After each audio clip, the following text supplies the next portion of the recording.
வணக்கம். இன்றைக்கி நம்ம பார்க்க போகிறது ஒரு ஃபஸ்ட் டைம் ஆத்தர்னு சொல்லலாம். அவர் தன்னுடைய அனுபவங்கள் அதை வித்தியாசமான ஒரு தலைப்பு கொடுத்து எழுதியிருக்காரு. இது ஆங்கிலத்தில் எழுதின புஸ்தகம். நான் வளர்ந்தால் ஒரு குழந்தையாக இருக்கணும் என் மனசு அப்படின்னு அதுக்கு நம்ம தமிழ் படுத்தி தலைப்பு சொல்லலாம். அதை எழுதின அந்த குழந்தை இவர் தான், மணிசங்கர்.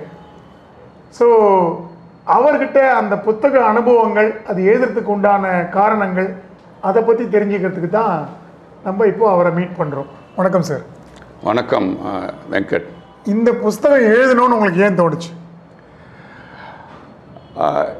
என்னுடைய லைஃப் எக்ஸ்பீரியன்ஸஸை நான் எப்படியா ஷேர் பண்ணணுன்ட்டு எனக்கு ஒரு ஆசை ஏற்பட்டது.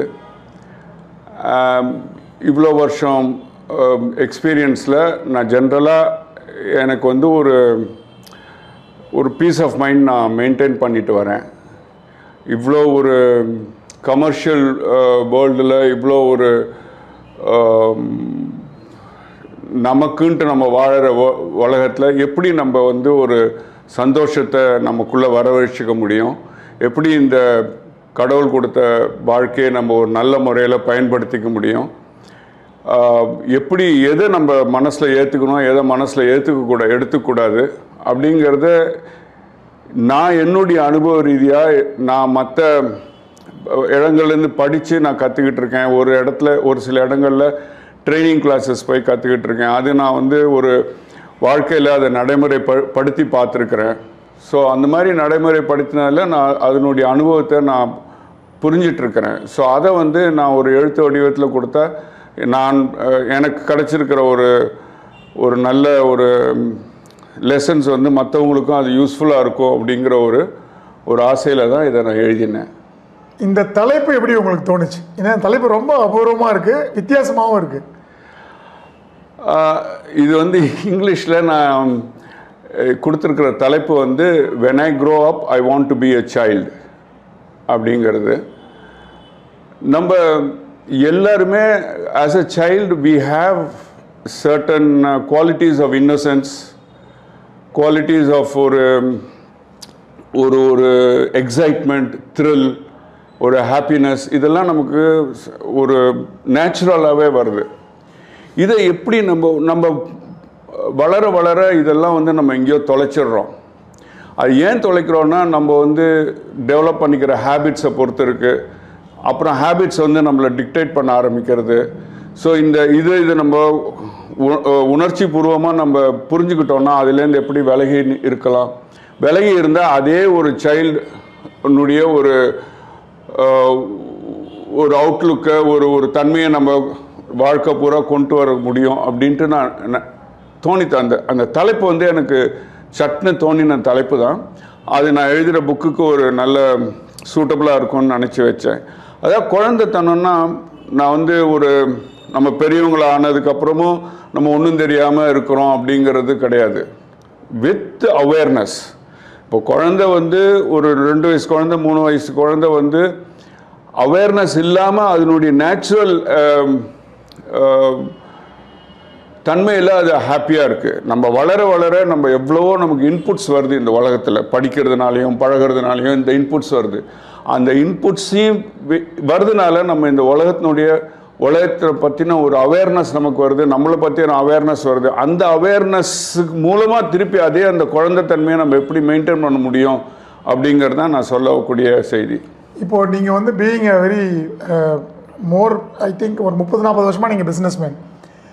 அந்த பிஸ்னஸில் நீங்கள் கூலாக இருக்கிறதுக்கு இந்த ஒரு தன்மை உங்களுக்கு ஹெல்ப் பண்ணுதா? அவசியமாக ஹெல்ப் பண்ணுது. எல்லாருக்கும் பிஸ்னஸ்னு இல்லை, for any thing and everybody it is once we get that idea, அந்த ஐடியா நமக்கு தோணிடுத்து, அது புரிஞ்சிருத்து அப்படின்னா அதில் நம்ம கொஞ்சம் டெவலப் பண்ணோன்னா அஃப்கோர்ஸ் எல்லாருக்கும் ஒரு சேலஞ்சஸ் வரும். அது ஓகே, சேலஞ்சுன்னு வரும்போது ப்ராப்ளம்னு ப்ராப்ளம்னு பார்க்காம சேலஞ்சஸாக பார்த்துக்கிறதே ஒரு பெரிய ஒரு விஷயம். அது எப்படி நம்ம பார்த்துக்கிறது அப்படிங்கிறது பிஸ்னஸில் தான் இருக்கணுங்கிறது கிடையாது. வேறு any walk of life you will have. As a housewife one can have, as a service-oriented person one can have, as a soldier one can have, as a doctor one can. So இது எல்லாத்தையும் நம்ம அந்தந்த அவங்களுடைய ஒரு ப்ரொஃபஷனுக்கு தகுந்தாப்பில் அதை அவங்க adopt பண்ணிட்டாங்கன்னா it will make them a better being in the short life.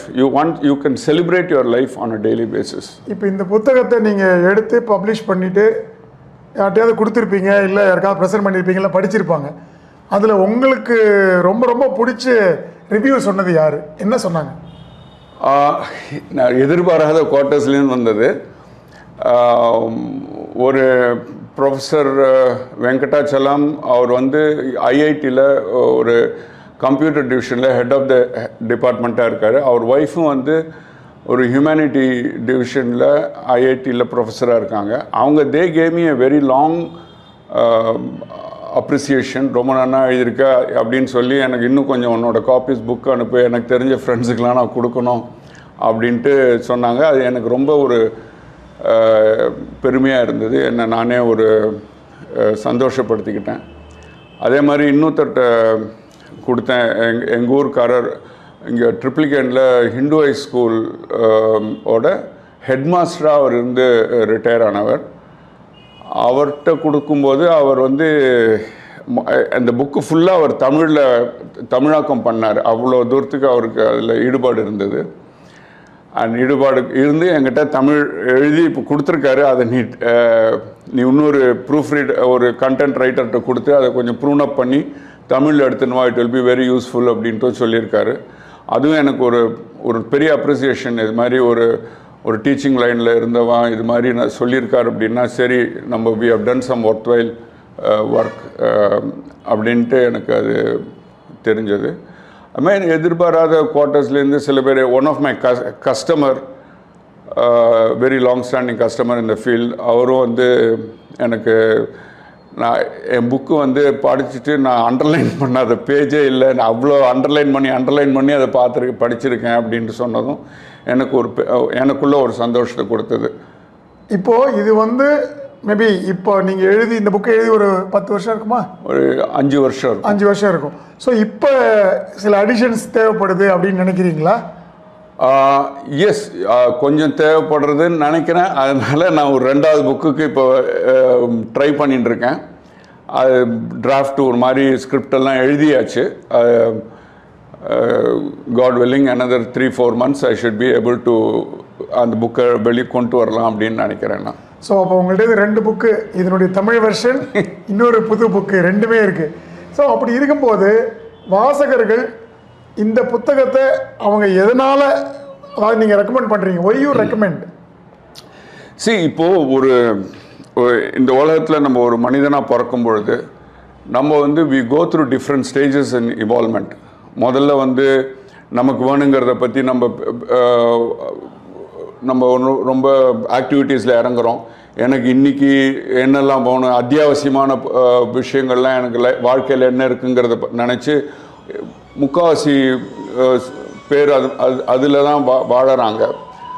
அப்புறம் அதோட கொஞ்சம் அவங்களுடைய பேசிக் நீட்ஸ் எல்லாம் அவங்க கொஞ்சம் ஃபுல்ஃபில் பண்ணிட்டாங்கன்னா தென் இந்த உலகத்தை எப்படி நம்ம அனுபவிக்கலாம், எப்படி 4 இடத்துக்கு வெளியில் போகலாம், எப்படி நமக்குன்னு குடும்பம் அனுபவிக்கலாம், எப்படி நமக்குன்ட்டு ஒரு குழந்தைகளை நல்லா பாதுகாக்கலாம் அப்படிங்கிற ஒரு எண்ணத்துக்கு அடுத்த லெவலுக்கு போகிறாங்க. அதையும் அவங்க ஒரு மாதிரி ஃபுல்ஃபில் பண்ணாங்கன்னா இதில் வந்து எல்லாமே கொஞ்சம் ஓவர்லேப்பிங் இருக்கும். இது முடிச்சுட்டு அது பண்ணுவாங்கன்றல. அப்புறம் வந்து சரி நம்மளால் இந்த உலகத்துக்கு என்ன கான்ட்ரிபியூட் பண்ண முடியும், நமக்கு தெரிஞ்சதை எப்படி 4 பேருக்கு சொல்ல முடியும், நம்மளால் முடிஞ்ச அளவுக்கு எவ்வளோ உடலாலேயோ நம்மளுடைய ஒரு ரிசோர்ஸஸ்னாலேயோ நம்ம ஹெல்ப் பண்ண முடியும் அப்படிங்கிற அப்போ வந்து எது நல்லது எது கெட்டது அப்படின்னு டிஸ்கிரிமினேட் பண்ணக்கூடிய லெவலில் போகிறாங்க. எது ஒரு ரைட்டியஸ்னஸ் அப்படின்லாம் நினைக்கக்கூடிய ஒரு லெவலில் அவங்க போகிறாங்க. முக்கால்வாசி பேர் they get stuck between this commercial world and then the Dharmik world. அது இங்கே கன்ஃபியூஸ் ஆகி நின்றுடுறாங்க. அதனால தான் we see lot of people although they do very well in their career but still they are not able to get out of their anxiety factors and worries and so many things, and then they indulge in some certain ways of life which projects their ego, and then their name should come first அப்படிங்கிற ஆக்டிவிட்டீஸ்லலாம் அது involve பண்ணுறது, because they are not fully transforming themselves into genuinely doing good to the society. அது மாதிரி செய்து ஒரு அளவுக்கு ரொம்ப ஒரு இவால்வ் ஆகிற ஸ்டேஜுக்கு மேலே போச்சுன்னா, then you understand the whole the concept of the world, the concept of creation, the concept of Almighty, and then you understand about the after all everything is one அப்படிங்கிற ஒரு நிலைமைக்கு வந்து what they call it as a ஒரு evolved being அப்படின்னு சொல்கிறாங்க. அந்த மாதிரி லெவலுக்குலாம் போச்சுன்னா we have that same childfulness throughout. முதல்ல நம்ம வந்து ஒரு குழந்தையாக இருக்கும்போது நமக்கு இருக்கிற ஒரு purity of mind where we don't gather any inputs from the world. But போக போக நம்மளுடைய அனுபவங்கள் நல்லதோ கெட்டதோ இல்லை துயரமோ சந்தோஷமோ அதெல்லாம் நமக்கு ஒரு அனுபவங்களாக போய் நம்மளுடைய அறிவில் வந்து அது ஸ்டாக்கப் ஆகுது. அதை வந்து நம்ம ஒவ்வொரு தடவை செய்யும்பொழுதும் அதை மற்ற ஆக்டிவிட்டீஸில் நம்ம ரிஃப்ளெக்ட் பண்ணுறோம். That becomes our personality and அது அப்படியே ஹேபிட் ஃபார்மேஷன் வருது. So then it projects to the ego also plays a big role. இதுலேருந்துலாம் நம்ம வெளியில் எப்படி மீண்டுட்டு வருது அப்படிங்கிறதுக்கு ஒரு அனுபவ ரீதியாக நம்ம எப்படிலாம் அதை how we can look at the world so that we are able to retain the childfulness in us even when we grow old அப்படின்னு இருக்கும்போது then every day is a celebration, every moment is a moment of happiness, and whether you win or lose, you are still able to take it in the right aspect. Super.